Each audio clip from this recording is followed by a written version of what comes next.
Governments are paying attention to what Trump's doing. We are going to start hearing more about other governments adopting Bitcoin or stockpiling Bitcoin. My dream for mining is that it becomes integrated into the household in like a very natural way. If you self-custody and run your own node, to me, you're Bitcoin. Spend Bitcoin when you can. Find businesses in your area that accept Bitcoin and make a point to support them using Bitcoin. That would be my wish for every Bitcoiner. Use it. Spend it a little bit. You can spend and replace. You have this savings that you've worked for and stored your time and energy into a better money. But if you have that better money, at some point you need to use that. Bitcoin doesn't move and just sits in BlackRock's vault or with Coinbase Prime. To me, that's just not interesting.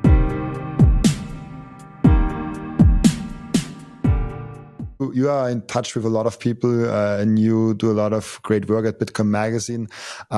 Just so that people get to know you before we get started in the topics, what are you doing at Bitcoin Magazine? Content and programming in that direction, right?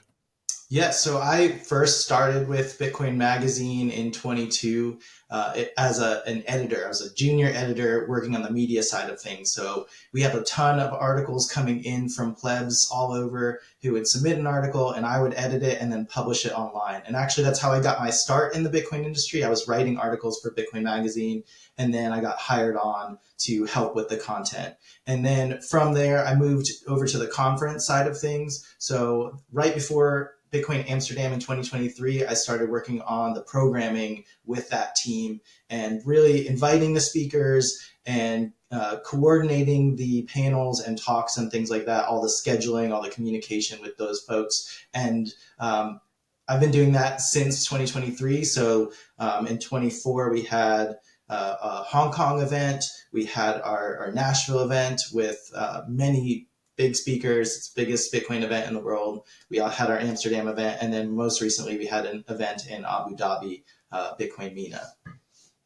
And it's super interesting. And you are, just for the listeners knowing, you're the first person that put me on a stage. So you gambled on me that I can speak also not just on a podcast but also on stage. So thank you so much for that you put the trust in me. That is something that I really appreciate, that because I literally, and I told this I think on the podcast before that point where you were the person that I was in contact with. I don't know if you're in charge of that or like someone else also, but for me, you are the person that put me on stage. Before that, I was only on like 100 people stages, like small stages, like making Bitcoin presentation in front of like 2-3 families that were like coming together and it's like, hey, can you explain us Bitcoin, something like that. So that was a whole nother level. I just wanted to bring it in and say thank you to you also on the recording. Yeah, that's awesome. Thanks for mentioning that. And it's really like that's my favorite part of the job. I mean, we get some flack for having like giant celebrities or politicians or people that, are tangentially related to Bitcoin. But my job is finding those plebs, the developers, all these folks that either haven't necessarily spoken to a big audience or are, just focused on other things, and then I get to invite them and bring them on stage. And so that's the thing that I love. And I work with one other person, McShane, and fortunately for me, he's dealing with a lot of the celebrities and the bigger names. The main stage is his realm, and then I get to focus on the mining stage, the open source stage, or like Genesis stage, all these other stages that I get to focus on. And really, I personally love that. So yeah, I'm glad Really you cool. were able to join us. Yeah, that's really cool. I love that. Really, it also resonates a lot actually what I try to do, because I have everyday guests on, and yes, Michael Saylor, Jeff Poof, Natalie Brunel, all the big ones were on. But the real fun conversations are usually the ones with complete nobodies, and I actually have them writing me just like a short message on Twitter, because the word of that slowly gets around now. They have not even a real Twitter account. They have like 12 followers, and they're like, hey, I have that really interesting opinion piece. Can we can you try recording? And I always try. Like if someone writes me, I always try. I never guarantee that I publish also, because if it's just not interesting enough, or if it's not coming to anything, that's kind of the advantage that I have. If you put someone on stage, you cannot delete it afterwards. I can still do that. But that's the most fun part, just talking with someone that you have never talked before, and just like try it out and see if something interesting comes out.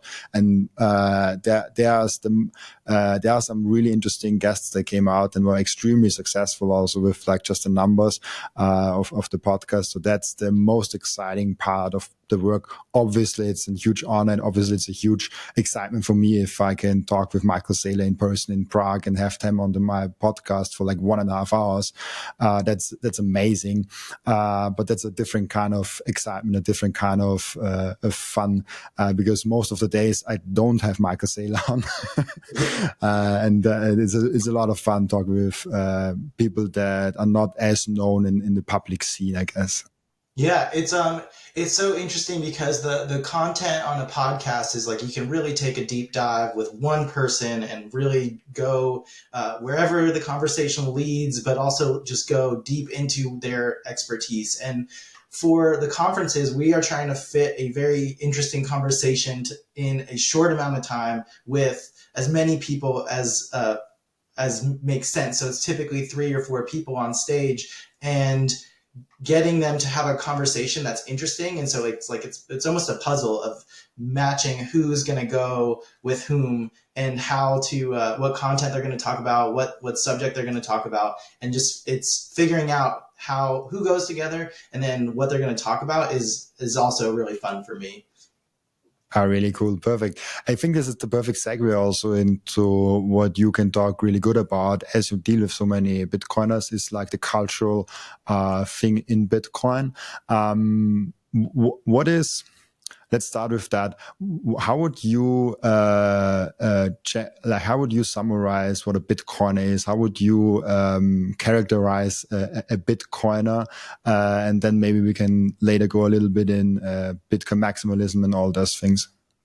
Yeah. Oh man, that's such an interesting question, because I think my answer for what is a Bitcoiner now is very different than it might have been 5 years ago or 6 years ago.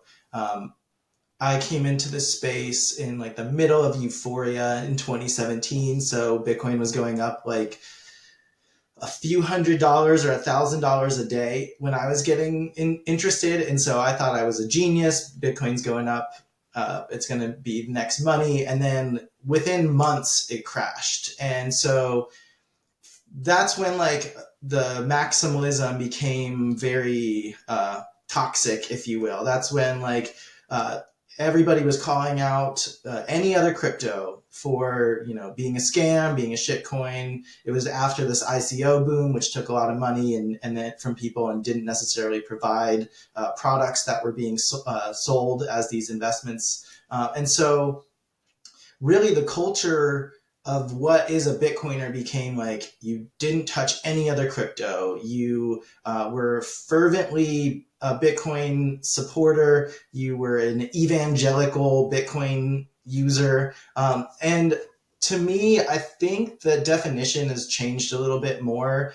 And I think that really came about with ordinals, honestly. I think that this new technology, whether you like it or not, value it or not, think it's a scam or not, it brought in all these other folks who had been dabbling with other coins. And I think that since the creation of ordinals, it has now kind of widened this definition of what is a Bitcoiner, because there are people that came from other chains and they're still using other chains, but they are also using Bitcoin. So I think if I had to really distill what is a Bitcoiner, I would say that there's a few different types of Bitcoiners. Maybe there are Bitcoiners that are like the maximalists who run a node. Maybe they mine at home using a BitAxe or an S9. Maybe they only use Bitcoin and everything else they don't even look at. I think Pete Rizzo would describe these as like a monetary maximalist. And then then there's the people that like see these ordinals and things as an interesting thing and are also using that, but only touch Bitcoin. And maybe those are like the, I think, again, Pete Rizzo describes that as like a network maximalist. And so I think there are kind of different camps of Bitcoiners. And I think my definition is a little bit more loose since that time where I was fervently anti all crypto, anti everything on other chains. And there was a good reason for that. It was that people were losing a lot of money and buying into things that were going to zero because people were rugging them or pulling the technology was inferior. And so I think that my idea of what is a Bitcoiner is open. And I think that part of why that's happened is that the narrative when I first really was like in that toxic maxi camp of all other crypto is a shitcoin is because the narrative, the popular narrative was anything worthwhile built on these other chains. So whether that's like ZK proofs or roll-ups or things like that, if it's worthwhile, it's going to be built on Bitcoin. All these other chains are worthless on their own, but if they have useful technology, it's going to come to Bitcoin. And I think that a lot of people forgot that was the narrative or their minds changed, which happens. And now that all this other technology is coming to Bitcoin and developers from other chains are coming to Bitcoin, people are getting upset about that. And they've like forgotten that. And they're saying, well, we don't want these devs from other chains. We just want to build Bitcoin as a monetary tool. And I am interested in that. And I think that there are interesting features that could be added to Bitcoin that might even improve Bitcoin as a monetary tool. So that's a long-winded way to answer that. Like, I think the definition of a Bitcoiner is somebody who uses Bitcoin. And I think that it's open for interpretation whether or not that's the only definition of what a Bitcoiner is. I love that. Isa asked me actually at Bitcoin Amsterdam in, I think, Bitcoin Backstage, the same question. That's why I was kind of curious what you say. And I also gave a long-winded answer. In the end, I said a Bitcoiner is a human being. It's like, because everyone eventually will get to some Bitcoin. Really interesting. I think also the conversation between Bitcoin Maxi and toxic Bitcoin Maxi to make the differentiation here is super interesting. You said it, toxic Bitcoin, if you hate on other projects, that's 100% what I also describe to, because I see myself as a Bitcoin maxi, and my development in the last year completely changed on like 1.5 years ago. Before I started the podcast, I was absolutely a toxic Bitcoin maxi. I hated on everything that wasn't Bitcoin. And I think that's not being a free market maximalist.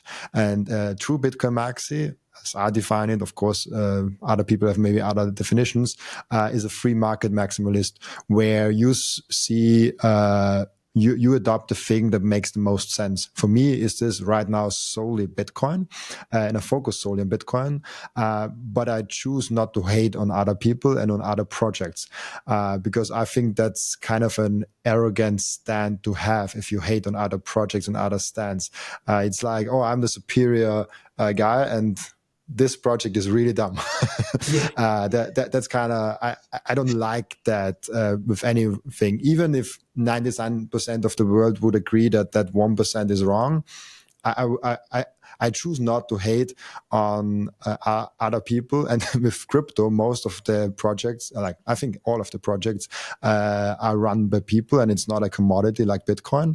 So when you hate on that project, you hate on the people. Just like I'm 100% in Bitcoin, I don't have any other altcoins. I probably never will. But I still try to focus solely on it. So I think your description is really good, and I love that actually a lot.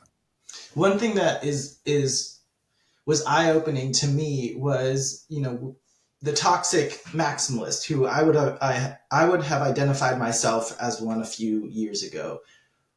Right now, what's happening is all these developers, these very smart people who have left Bitcoin or maybe never were focused on Bitcoin because they felt that it was limited in its technological development, were working on other chains. And now we're starting to see a lot of these very smart developers come back or come to Bitcoin for the first time. So we have two options. We could say, you were focused on this shitcoin, we don't want you here. Or we could say, great, more smart people to help improve or work on Bitcoin. And so I think that's the part that has really opened my eyes, because I would much more prefer that these really smart people are focusing their mind share on Bitcoin instead of what I believe is wasting time with other chains. So to me, that's the better way to go about it, is focus on accepting and seeing how we can work together and collaborate and get to Bitcoin to the point where it can support 8 billion people. Right now, it's not able to do that. Right now, Bitcoin can scale to like 200 million users on chain. That's like 2% of the population. And so Bitcoin's in a really interesting place right now. There's talk of a Bitcoin strategic reserve with the incoming US president, who is the first Bitcoin and crypto president that maybe, I wouldn't say the world, but the US has ever seen. And so I think people maybe underestimate his desire to create a Bitcoin strategic reserve. However you feel about Donald Trump, he likes to line his own pockets. He likes to make money. And so he's going to push for a way to do that off Bitcoin. He's already done that with crypto and his World Liberty Fi project. He's going to try to make himself more money through Bitcoin. And so I think that means maybe a strategic Bitcoin reserve. If not, it's still going to be part of the inaugural discussion. And he's attending. I just learned about it. There's like a crypto ball that's happening with like David Sachs and David Bailey also. And so like that Trump is attending at the inauguration. So I think that's one really interesting point. Governments are paying attention to what Trump's doing. And so I think that we are going to start hearing more about other governments adopting Bitcoin or stockpiling Bitcoin. The MicroStrategy, it had incredible performance. MetaPlanet, a Japanese company that adopted a Bitcoin treasury strategy, is the best performing stock on the planet this past year. So we're at a really interesting point where it's like an inflection point. Governments are adopting it. Companies are paying attention. And also the developers are now coming back to Bitcoin and thinking there's ways that we can scale this to millions more people. And so there's a big conversation that's happening with covenants and improving ways that UTXO ownership can scale to more people.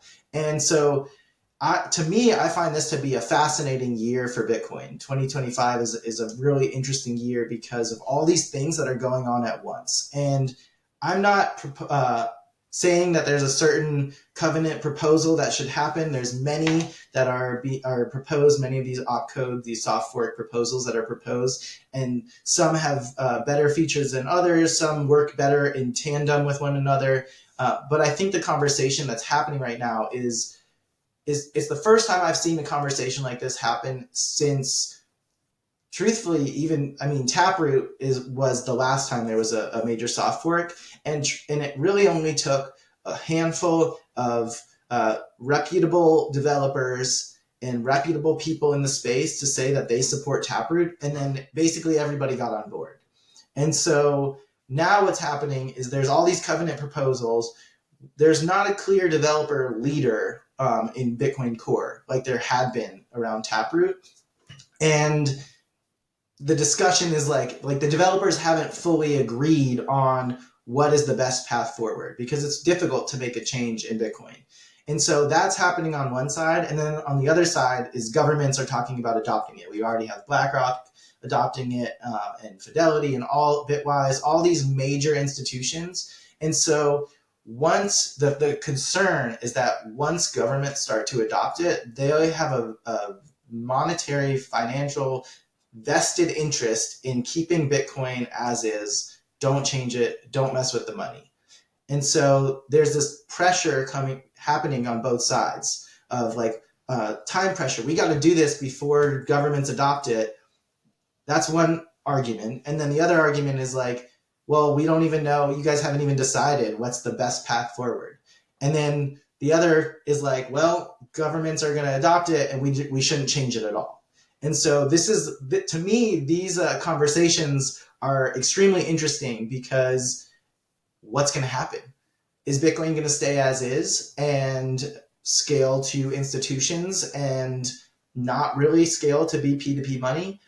Maybe. That it currently seems like that's what the market is pushing for or working towards. MicroStrategy owns 2% of the entire Bitcoin supply.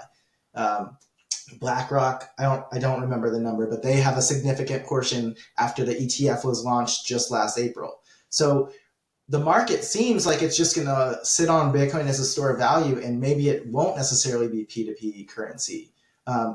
And so the other interesting thing about this developer argument for me is that the people that are saying we need Bitcoin to be P2P money because that's what Satoshi wanted, that's very similar to the big blocker argument from 2017, where they said we need more blocks. Bitcoin is not being used as currency. It can't scale to billions of people. So we need bigger blocks to fit in more transactions so people can use it like currency.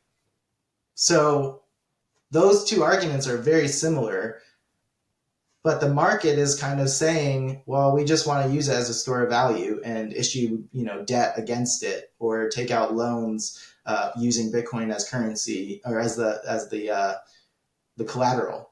And so for me, I'm just observing, and I just find all of this so fascinating because I personally am interested in the technological discussion and using Bitcoin as technology.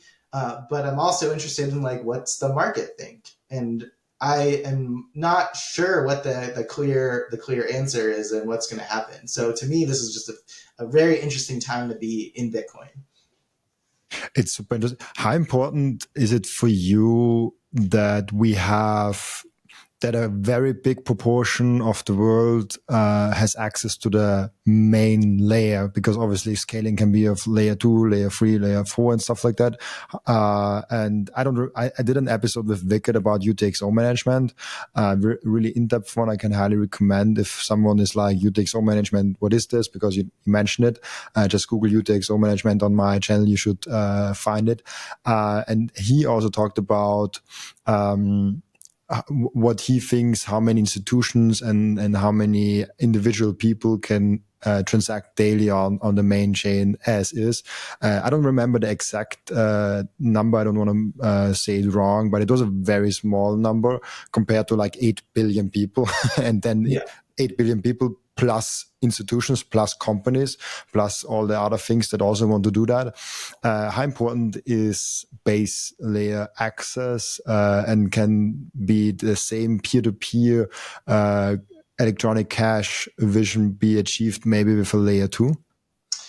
That's a good question. And to me, I think that most people in the world will probably not interact with Bitcoin on the base layer. I think that's a reality. And I think if you have taken control of your own keys, it's the Genesis block day, which is also proof of keys day. And so that's, self-custody Bitcoin is the most important thing. If you have your Bitcoin in self-custody, if you have sent a Bitcoin transaction, that you are probably going to be in the minority of people 20, 30, 40 years from now of who have actually used Bitcoin on the base layer. So I actually think that it is extremely important, and I don't think that we will be able to get Bitcoin to scale on the base layer to 8 billion people. But that isn't to say that we shouldn't try to scale Bitcoin to the base layer for as many people as possible. And so that's the part where I think the conversation isn't, there's no clear direction yet. The conversation from a lot of developers is saying like what I just said, that we should be trying to scale Bitcoin to as many people as possible on the base layer. But how do we do that is the main question. And I think people don't realize or have short-term memory in the fact that it doesn't take much for fees to get crazy and to become for Bitcoin to become unusable in a short period of time. When BRC20 tokens were created and invented, that standard, fees were 500 plus sats per vbyte to get into a block. If you needed to transact quickly, then it was extremely expensive to send any Bitcoin anywhere because of how high fees were. That happened almost overnight. And so when people look now and say, oh, well, there's 1 sat per vbyte transactions being confirmed, that's the lowest possible fee that you can send. That's happening right now, a year and a half later. You just had to wait some period of time for fees to go down. That's true. And nobody was prepared or expecting that fees were going to go as high as they did, as quickly as they did. So that's the part where if there's some type of covenants, you can prepare, you can plan in advance, you can have transactions pre-signed and ready to go that will be confirmed in the block. And so to me, that's where I believe there's some middle ground. There's some version of covenants that probably will help scale Bitcoin more. And so on the base layer, and I think that is what it's up to the community to kind of figure out.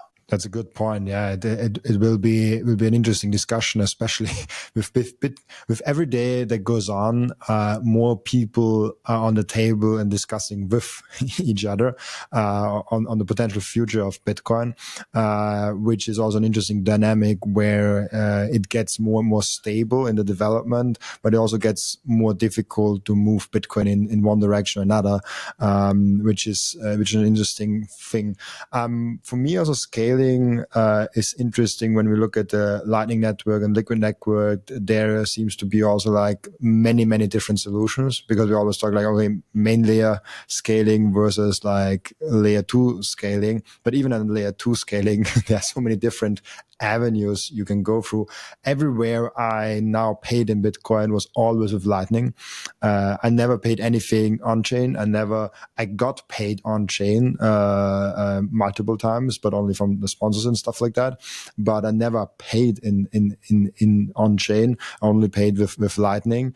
How do you see layer 2 solutions with like Lightning, Liquid, and Fedimint, and all the probably 500 other things that we could mention? Yeah, I think I've been interested in like the eCash and Fedimint stuff. I haven't experimented too much with it. In terms of Lightning, I tried to run a Lightning node years ago and realized that, first of all, you need a lot of Bitcoin up front if you're running your own Lightning node to put into channels and to lock into channels. And so there was a period of time where I was trying to run this Lightning node and realized that if something happened to my Lightning node and it crashed, I actually did not feel skilled enough to recover the Lightning node. And so that was me personally. I think there's plenty of people that run their own nodes, and I recommend people try it. But for me personally, I realized like, oh, I don't feel skilled enough to do this. And so I closed my channels and took my Bitcoin off, and then chose intentionally to use a service like Phoenix they operate all the channels in the background. It's not non-custodial Lightning, but they're operating it. And so I think that that's a positive way forward. But also at the same time, we've seen companies like Mutiny shut down because they didn't want to have the responsibility of dealing with all that. Phoenix left the United States because of concerns around regulation. And then there's Wallet of Satoshi, for example, which is like a fully custodial Lightning wallet. And so I think in terms of scaling on layer 2s, people are going to make trade-offs based on their threat model, based on their comfort level. And I don't think there's anything wrong with those trade-offs. I think it's just understanding that you're making trade-offs. And so I think there will be some people that don't trust anybody and want to just focus fully on running their own Lightning node, running their own Fediment, running their own backend software. And then those people will either have, like, they'll run a routing node and have other people who have different trade-off and threat model assumptions work with them. And I think that's one of the beautiful things about Bitcoin, is that you can make it work for you. It depends on how you are operating and how you are wanting to use it, but you can make it work for you on a technological level. So if you are extremely technical, you could do all those things on your own. But if you're not, you could just use a custodial Lightning app for a small spending amount of Bitcoin. And then if they, rug in the future, maybe you only lost a small amount.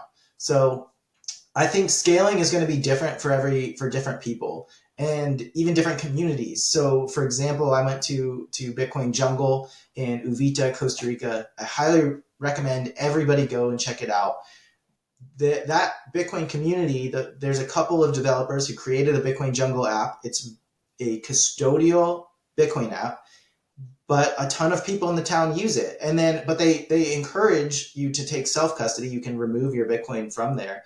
But in terms of just ease, they operate the Bitcoin app as a custodial app.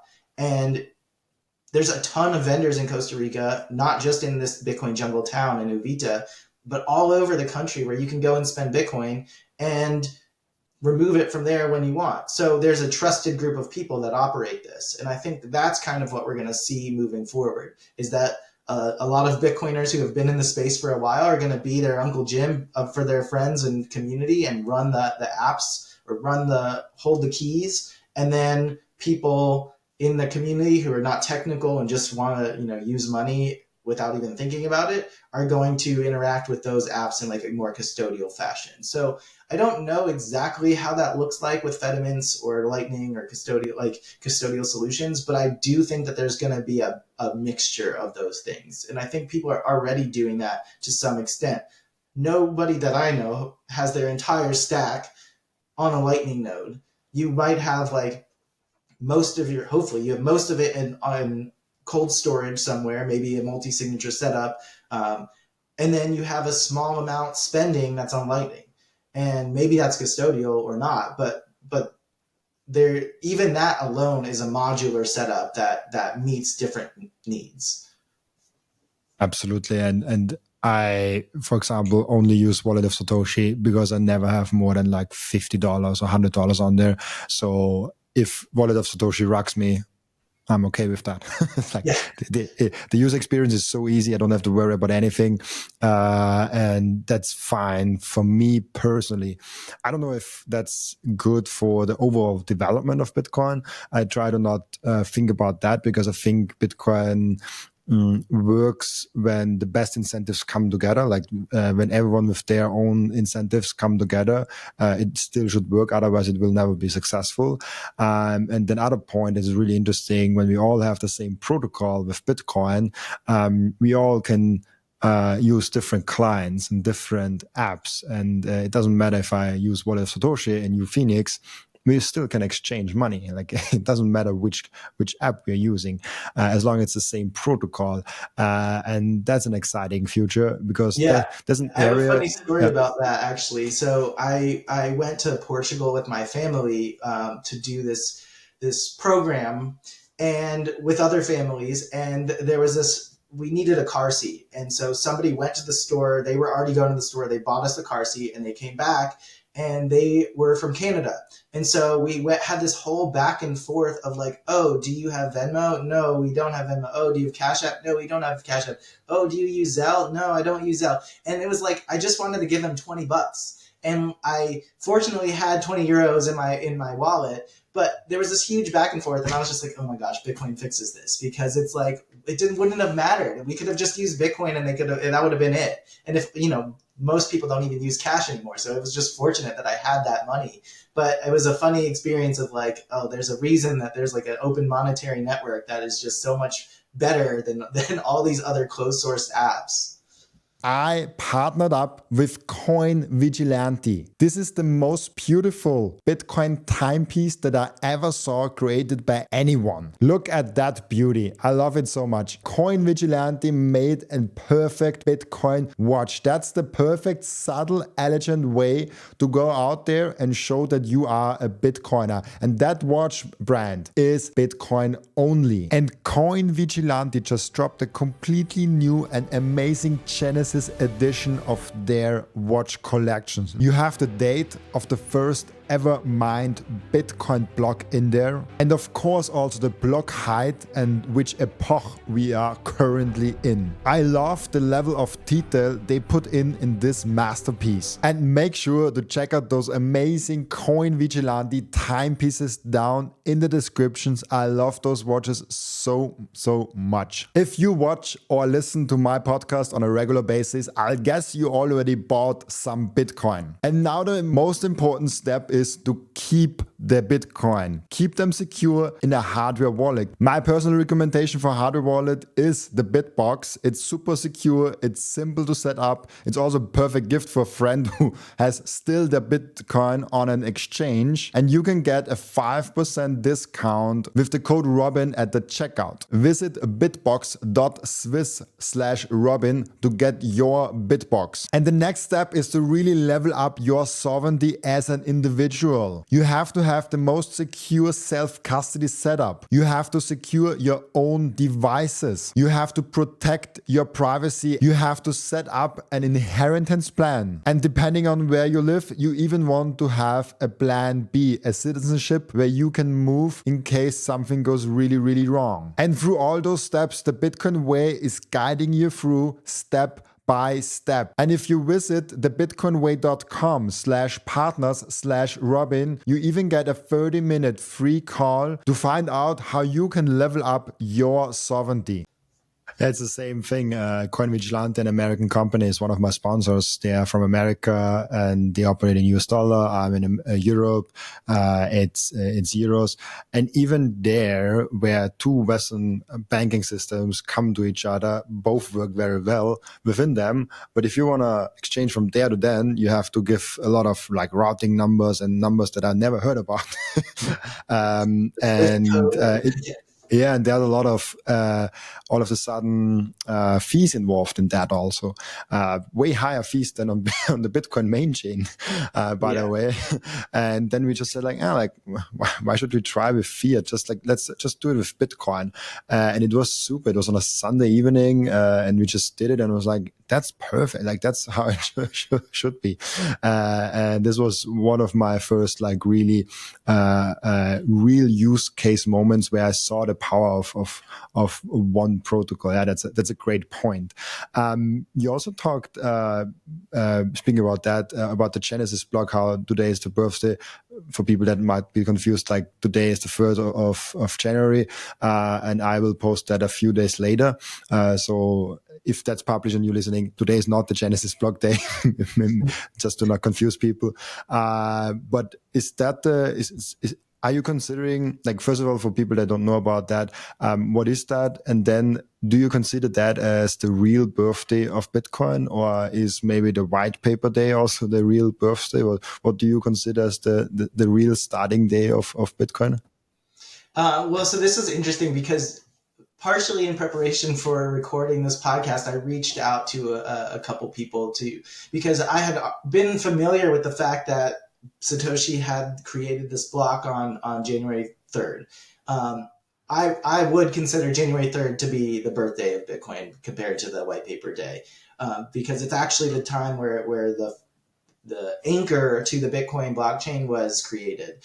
But I was also familiar with the fact that the next block wasn't mined until late on the 8th, if you look at mempool.space, but really I think it was the 9th, or most people talk about it as the 9th, because he created the Genesis block, but then didn't release the code until the 9th, until a few days later. And so to me, what I found to be really just a neat fact is that Bitcoin just existed in isolation, on its own in the darkness for for 6 days until the next block was mined. So if Bitcoin was a religion, it's almost like Satoshi created the Bitcoin and then waited, and then on the 6th day said like, let there be blocks. And so like for me, it's just neat that there's like this like period of time where it was like Bitcoin just existed and like people didn't know that it existed. It just was like in the darkness. And so for me, I just find that to be like a neat thing. But that is why it's like it existed, and then he didn't release the code until 6 days later, and that's because if he released the code, then anybody could have created the Genesis block, and there could have been a bunch of different competing Bitcoins from the beginning. And so it's also how he didn't pre-mine, because he didn't create the Genesis block on the 3rd, mine until the 9th, and then release the code. He waited, and then once it was on the 9th, that's when he released the code to everybody, and then also started mining. I also think that his Bitcoin that are publicly known that are most likely this like 1 million amount of Bitcoin or whatever it is. I think he just threw away the key to that. I think he intentionally wanted to have like that first 1 million Bitcoin to be completely unmovable, and this is like kind of his contribution to the Bitcoin network of like those Bitcoin will never move, and he probably mines them on the side. Just a pure speculation of mine. Yeah, I know. So there are people that have tried to analyze the mining and the hashes of those early blocks to see, and so it's like an estimated 1 million that he's mined over the course of before he disappeared. So yeah, I mean, it would be interesting to know if he had other machines that were mining also, and if he mined other. But I agree that I think that that key is burnt and that money won't move. Absolutely, really cool. Yeah, then in the honor of the Genesis Day, it's really interesting what's all going on. I saw, I think yesterday or today, a picture of Seyr and Eric Trump at Mar-a-Lago. It's the one topic that I wanted to get back to a little bit more. Strategic reserve, you talked a little bit before. But you talked also about what this year could do for Bitcoin. But strategic reserve, Michael Saylor making picture with Eric Trump at Mar-a-Lago, Donald Trump being at the Bitcoin conference, and all the things that are going on.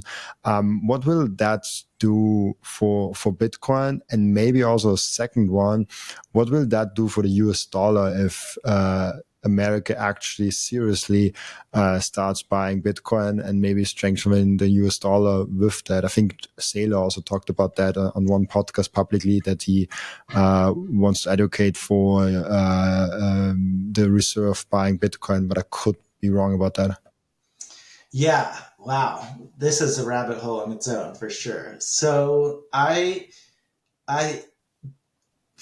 think, well, like many people probably have a nuanced opinion about the strategic Bitcoin reserve. I think that it's probably good for the dollar. I think it's probably good for the country and potentially for the debt that the US has. But I also don't think it's necessarily the best thing for Bitcoin. And I think that from my own selfish reasons of wanting to continue to see Bitcoin used as a peer-to-peer currency, as opposed to just something that is potentially backing the dollar, or something that is an asset that is just held without being used, besides as like a how we use gold currently. We just have a bunch of gold sitting in vaults that are just collecting dust. So I think that it could be used to pay off the debt potentially if the government uses it, like sells it to pay off the debt. But I don't actually think that's how they would use it. I'm not somebody who's as tuned into like how treasury markets work and things like that, as much as I've tried to be a macro guy. So I don't even know if that's how they would actually use it to pay off the debt.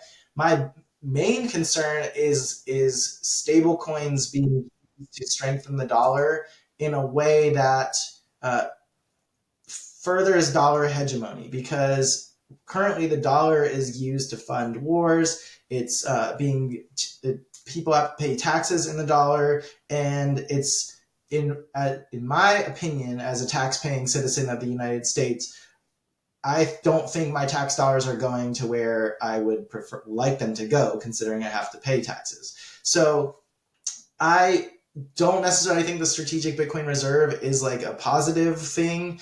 I think it is a very interesting thing because now other governments are paying attention and might also start to collect Bitcoin and stack Bitcoin. But to me, if they're not actually using it to settle trade directly or within their own countries, then to me that's not as interesting. What's interesting to me and why I became a fervent Bitcoin maximalist is because I saw the power of Bitcoin as a uncensorable money, as something that can't be stopped, a borderless money that is internet native and could be sent anywhere in the world and received and have final settlement within 10 minutes. To me, that is the value proposition of Bitcoin. This digital scarcity thing just means it can't be debased, in my opinion. And so that right now, the digital scarcity thing is how I believe most of these governments are thinking about it. And it is an interesting thing. But if Bitcoin doesn't retain its censorship resistance and its digital peer-to-peer nature, then that to me is less interesting. And so I feel a little bit concerned about this current push for dollar stable coins as a way to strengthen the dollar while the Bitcoin just sits in a vault. That to me is I don't want to say it's not the purpose of Bitcoin, because it isn't the purpose of Bitcoin, but Bitcoin, the purpose of a system is what it does. So if Bitcoin becomes a system where people are just using stable coins and the Bitcoin doesn't move and just sits in BlackRock's vault or with Coinbase Prime, because that's or Coinbase vaults or whatever, to me, that's just not interesting. So it currently seems like that might be the direction Bitcoin's going. And if that happens, then that's what the market dictates. And like you said earlier, being a free market maximalist is what makes you a Bitcoiner. I understand that might be what happens, but to me, it's just not what I would like to see happen with Bitcoin, because I want to see Bitcoin be a peer-to-peer currency that is borderless and censorship resistant. That's what I would like to see.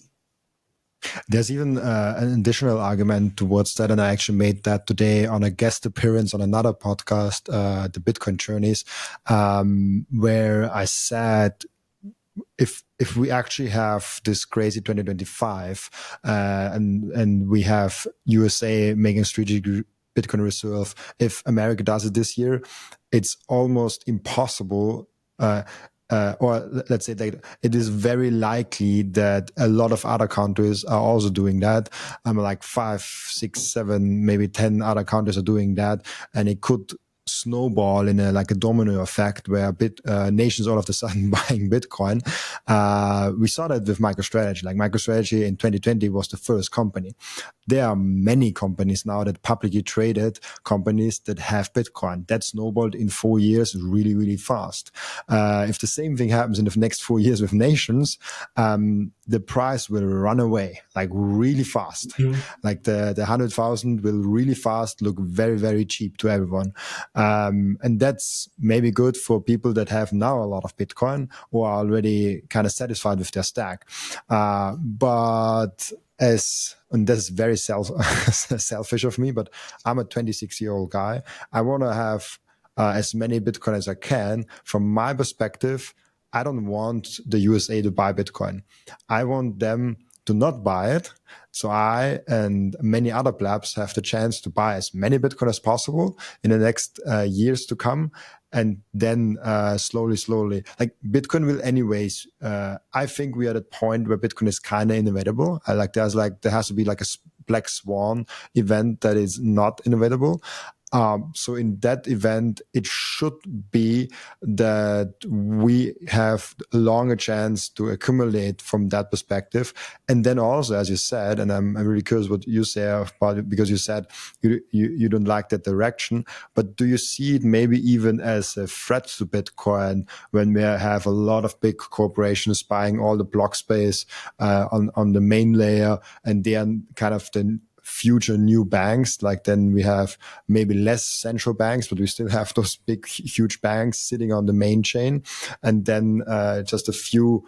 And then like the layer twos and layer threes, and you kind of have to oppose to those big banks. Is that maybe a threat to the actual decentralization of Bitcoin, where not the base layer itself is a threat, but the people that holding Bitcoin because they cannot hold it on the main chain?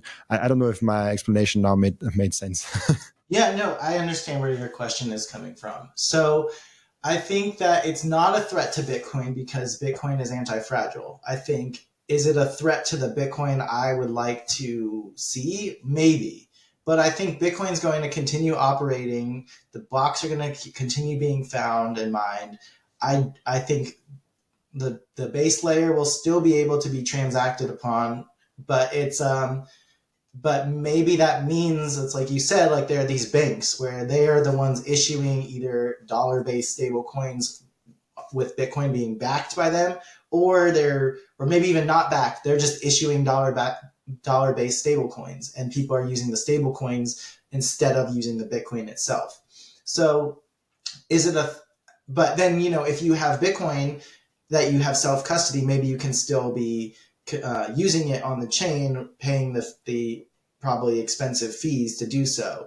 But the number of people that are going to be doing that will probably be a lot smaller. So in my opinion, I think that's why we want to try to figure out some sort of covenant, some sort of base layer scaling solution to improve the custody availability for as many people as possible. So I don't think it's a threat to decentralization. I think it is maybe a threat to upgrade ability. So if, like you said, if all these governments are using it, if all these corporations are the ones holding it, they will have a outsized ability to help dictate the economic chain. So if people want to make a change to the Bitcoin protocol and these entities don't want to, this isn't 2017 where we're talking miners and a powerful group of people, but not government level. This is like, we're talking governments, the largest corporations in the world, having an economic stake in what is Bitcoin. And so this was in the filings when BlackRock had their ETF filings. They said in the fine print, which is potentially just due diligence and not like a nefarious plan, that in the event of a fork, BlackRock would be the ones to choose which one is the Bitcoin. So this was something we saw in 2017 with a few different services where they said to their users, oh, this is what we want the SegWit 2x upgrade, so that's going to be the Bitcoin that you get. And a lot of people got upset about that and removed their funds or created new services instead. BTC Pay Server is a prime example of that. They were upset because they said, we don't want this to be that Bitcoin. Real Bitcoin is the one that is not adopting this SegWit 2x upgrade. And so they created a whole new software based on that. But I think that if that were to happen with BlackRock and governments, we're talking like a tiny group of cypherpunks creating a chain that is maybe more true to Bitcoin, but has a lot less economic weight than like BlackRock chain, which is, or the US government chain, which is like the ossified version of Bitcoin. So I think that these governments adopting it, the threat is not to decentralization, it's not to Bitcoin, it's to the threat is ossification and Bitcoin just remaining as is, that doesn't scale to the whole world. That's super interesting. Do you see Bitcoin mining? I know we touched on Bitcoin mining a lot in the last 15 to 20 episodes, almost like Bitcoin mining month. Kind of, I don't know why, but all the mining people came in December on. But we talked with Bob Burnett, for example, about the problem of block space and how crucial that will be. We talked about with other people why Bitcoin mining might be too centralized, how the pool centralization is a problem, how it's a problem that mining hardware only comes from a few companies, and all those things. Do you see also there problems of future centralization, too many big corporation in Bitcoin mining and not enough like solo miners, or how does it Bob call rabbits in Bitcoin versus his horses? I don't know what was the big one. Horses and rabbits and some other elephants. I think he calls them the big ones, big Bitcoin miners. Do you see that also as a problem? It's funny because when I think about the like concerns and things about Bitcoin that I'm worried about, I less often think about mining, but all of those points that you brought up are great, and they are issues that should be addressed. And I think this mining is also a really interesting thing that is happening this year. I've seen this incredible interest in mining at home, but something that is affordable and relatively easy to do. I was part of the home mining. There's like a home mining wizards group that happened in the wake of the China mining ban in 2019, I believe it was, where the hash rate dropped off by half almost overnight.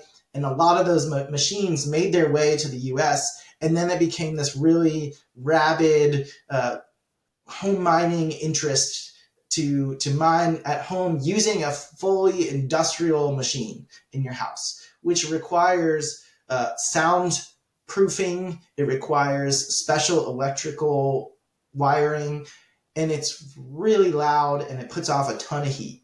And it was very expensive. It was a terrible investment that I made. I have these miners that don't mine very much Bitcoin because of the halving and because of the network difficulty, and they're loud and they're hot, and they basically are paperweights at my house right now. So what I think has been really interesting is to see these BitX devices come online and be an option for people to at least experiment with mining. Are they like truly decentralizing the network? Maybe that's debatable because it's just mining with like 1 or 2 terahashes. But it's something that I think is really important for people to experiment. And I love to see the direction of it's not just you buy a miner from one of the 2 major Chinese mining hardware companies. It's like people are tinkering and doing it on their own. We've now seen Block. Block is just now starting to release their miner, and I'm curious to see how that develops. So I'm really excited about the mining developments that are happening. I agree that there's a couple pools that have a ton of hash rate. There's also, even amongst those pools and the smaller ones, some people did some research that shows that they're all using the same block template construction coming out of, I believe, Ant Pool. So it's like, even though there's different pools, they're still using the same exact block template construction. So Ocean is doing some really interesting stuff with the miners themselves can choose the block templates. I think that there's a lot of really cool things happening for mining, and my dream for mining is that it becomes integrated into the household in like a very natural way. Like, we're already seeing some companies that are building miners, like the ones I have that are like more industrial size that off-put a lot of heat. They're incorporating them into people's like heating and air duct systems. And so a lot of miners, when I was interested in mining, were doing this on their own, just putting a fan and having it go through their air ducts. But now we're starting to see people that are creating like controllers where your miner turns on if your house gets below a certain temperature, and then when it gets up to temperature, it turns off. And so basically, instead of having a furnace and an air handler, they are using miners to just do the heat pump. Instead of having like a heat pump, they're using miners to create the heat. So it's like you would still be using that electricity to heat your house, but now you're using that electricity to heat your house and you earn some Bitcoin back. And so that's where I am most interested to see mining develop, because I think it will be commodified in a way that it's like incorporated into your house. It puts off so much heat that you could dry your clothes with it. In fact, I used to just put a clothes dryer next to my miner and have all the heat dry my clothes. And so what your dryer does is that exact same thing, but it uses like a coil to heat up and then blow hot air over. So it would be way more efficient if you were doing that with a Bitcoin miner and then earning money back by also drying your clothes. So I think that's the direction of mining.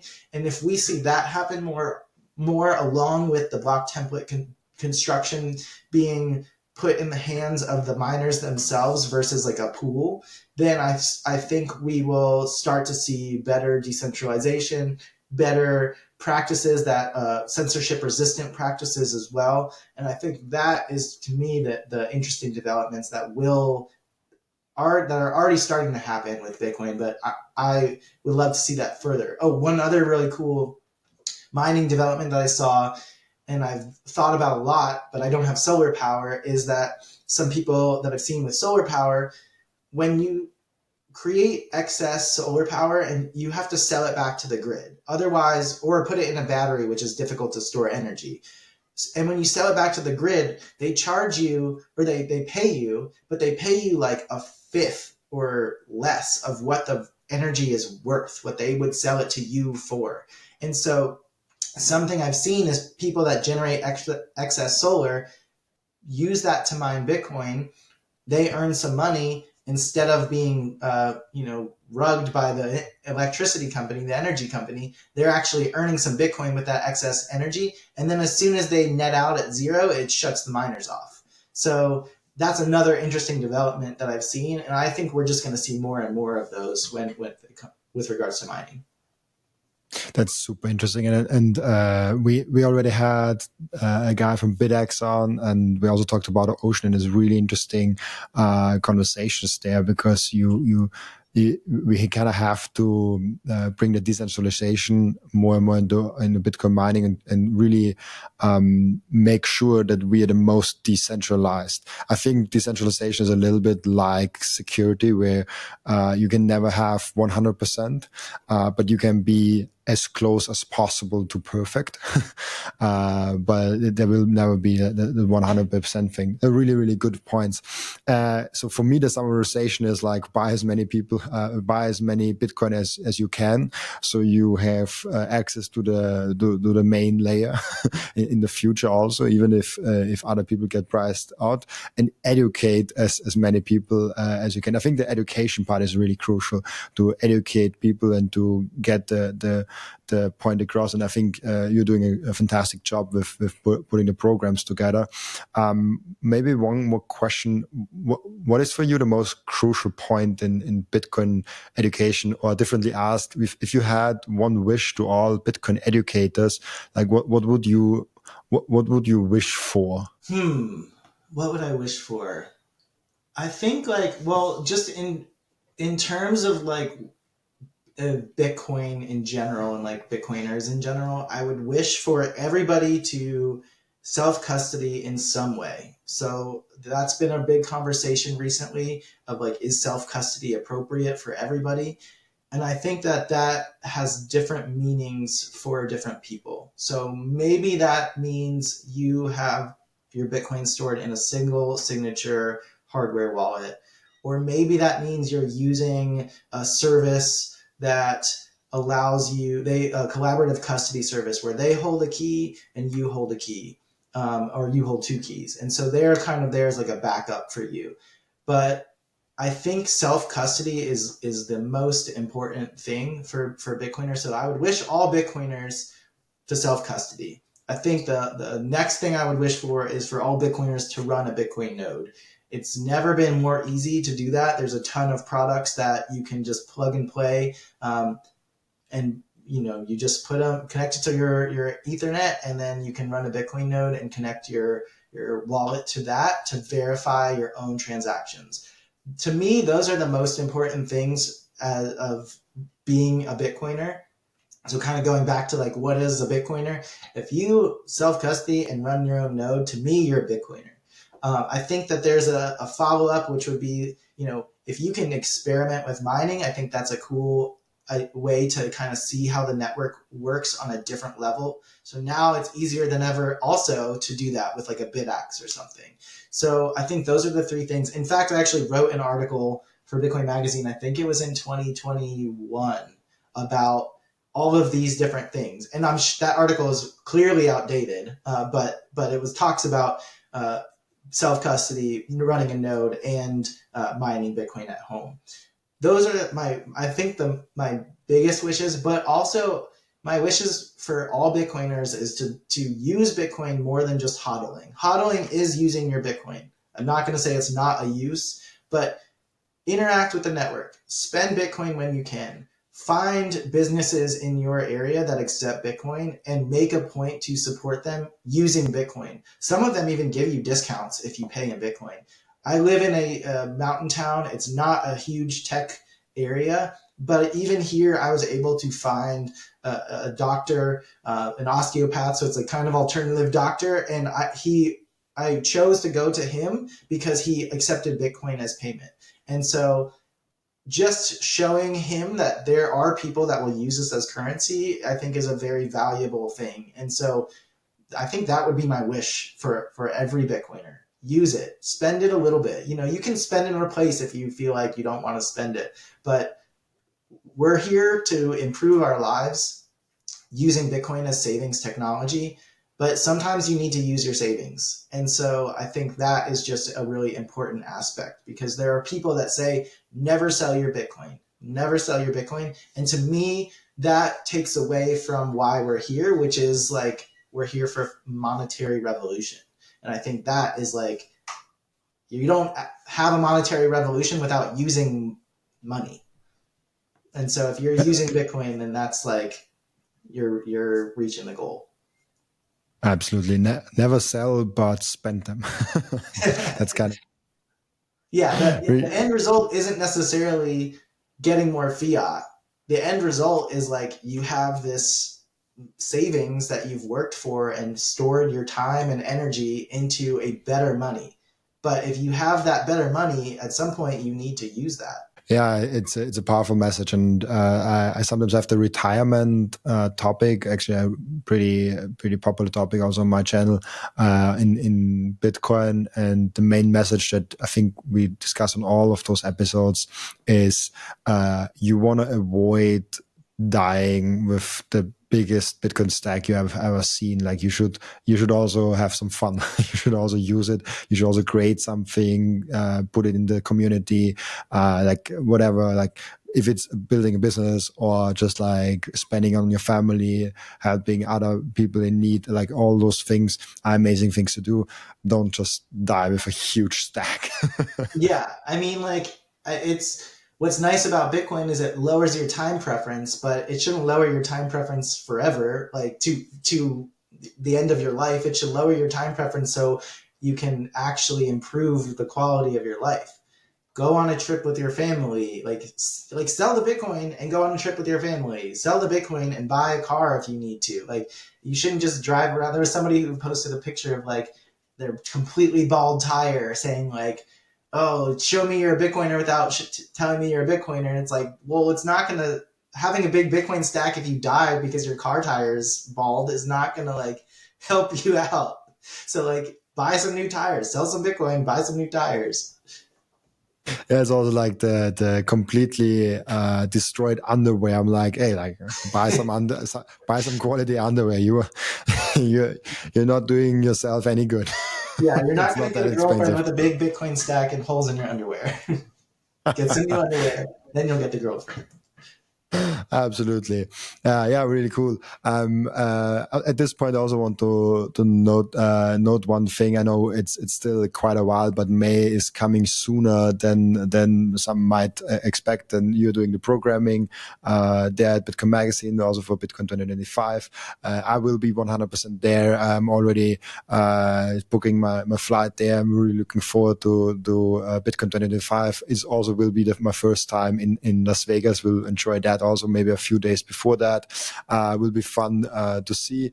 And for everyone that hasn't ticketed so far, now I think they are way lower prices than when you buy them right before right before the event. And as with most events, you can use code Robin for I think a 10% discount if I'm not mistaken. So definitely do that and meet Greg and me in person at Bitcoin 2025 will be really cool to do.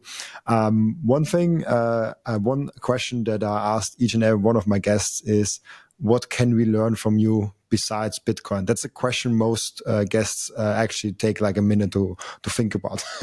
It's Learn from funny. like what could I talk about or teach people about? Yes, something that you can go to different routes that I see people go, and I don't want to put limitations on you.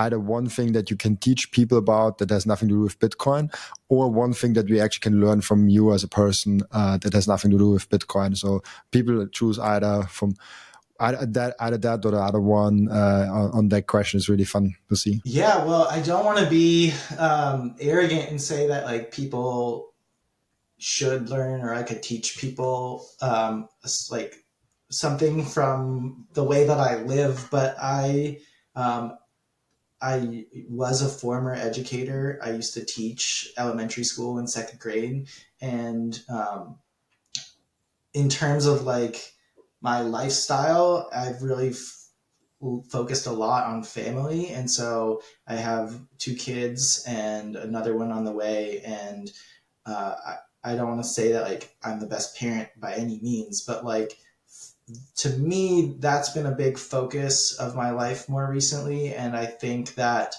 a lot of people are very focused on Bitcoin and looking at the chart, looking at the price, thinking about the technology, thinking about nation state adoption. But for me, the Bitcoin is a means to an end, and that end is like being financially secure, so I can be spending time with my family and focusing on my family. And so I think that keeping aware of like the bigger picture is something that is just really important in terms of Bitcoin.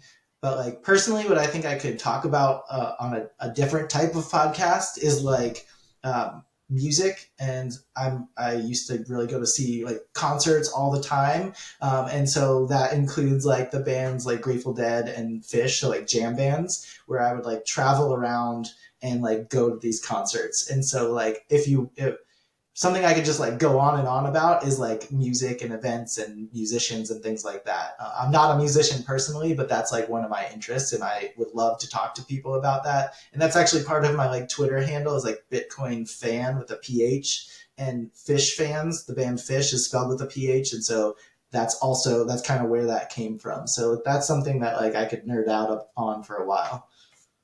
Ah, super interesting. I asked that question intentionally because I think Bitcoin will be boring at some point. And at some point, all of us, like all Bitcoiners, we need a different identity than just being a Bitcoiner, because it's like, oh yeah, I'm a TCP/IP guy. That's boring. Like, you Yeah. don't want to be that guy. But now it's cool to be a Bitcoiner. At least I think so. But I'm biased maybe.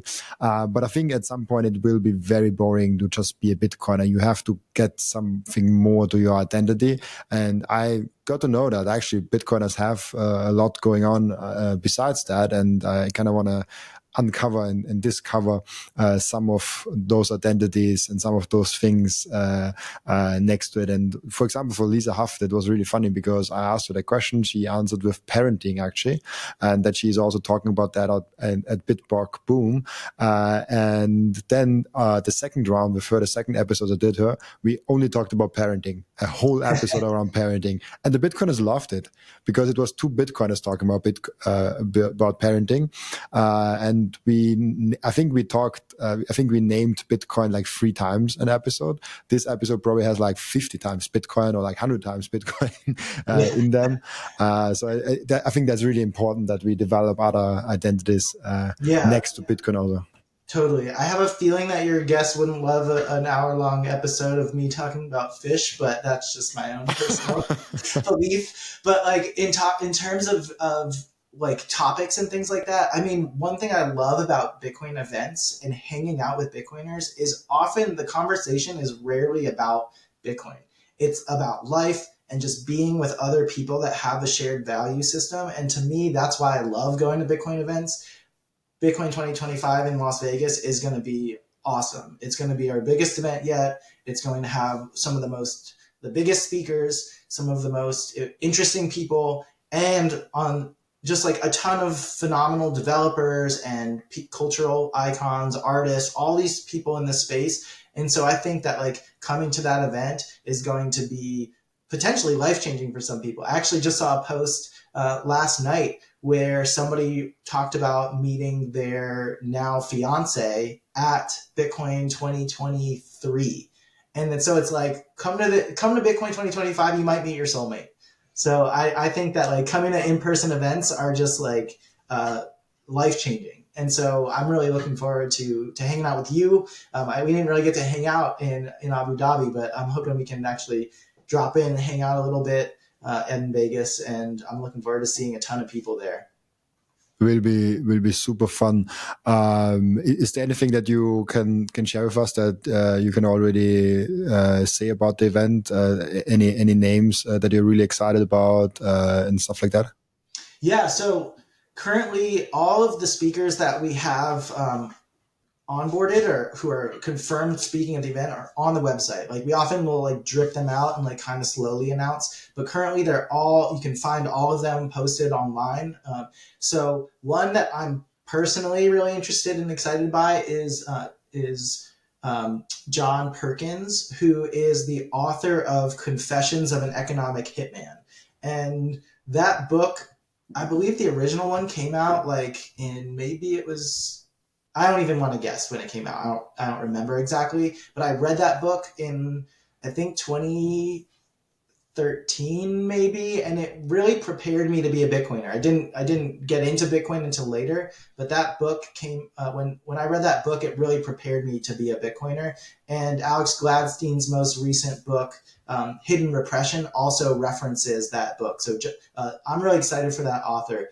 And you've already got it pulled up. I mean, we've got some really awesome names, and it's like we're 5 months out from the event. So these names are going to be even bigger than what we've got on there right now, and I would say these are all really exciting ones already. Yeah, I just talked with the brother of Grant Cardone. I think Gary Cardone was already 2 times on my show, and I talked also at the 100K party with Gary again. He's really interesting, and yeah, Grant will be really fun to see his brother, who's seemingly finally really coming in full proportions to the Bitcoin. Howard Lutnick, Cynthia Loomis, obviously Michael Saylor, really interesting guests. I love to see that. Really cool. Then we come to our end routine of the podcast, which is where the previous guest is asking a question for next guest without knowing who the next guest actually is. And your question is it's a long question, but I think an interesting one. How might future textbooks on the history of economics portray the people of the early 21st century living on a world before the widespread adoption of Bitcoin? So basically, how will the future look at us? Wow, that's a very interesting question. I think those textbooks will look at the lifestyle of the current of us as people that had to live with a lot of debt, paycheck to paycheck, potentially making sacrifices or trade-offs in their quality of life. So things like food or health care or even just like cars or things like that. Like just people had to make trade-offs because they really couldn't afford to live. And I think that we're going to see a huge shift with that with like the invention and development of AI and Bitcoin, and those two things together, I think, are going to really create a totally new direction for abundance. And I think that Bitcoin especially is going to create abundance for many people, which is it's kind of paradoxical because Bitcoin's digital scarcity, but that's also what leads to this like abundance for everyone. So I don't think it's going to be, everyone's going to have the same amount of abundance, but I think that there will be a improvement in the quality of life for everybody now that Bitcoin exists.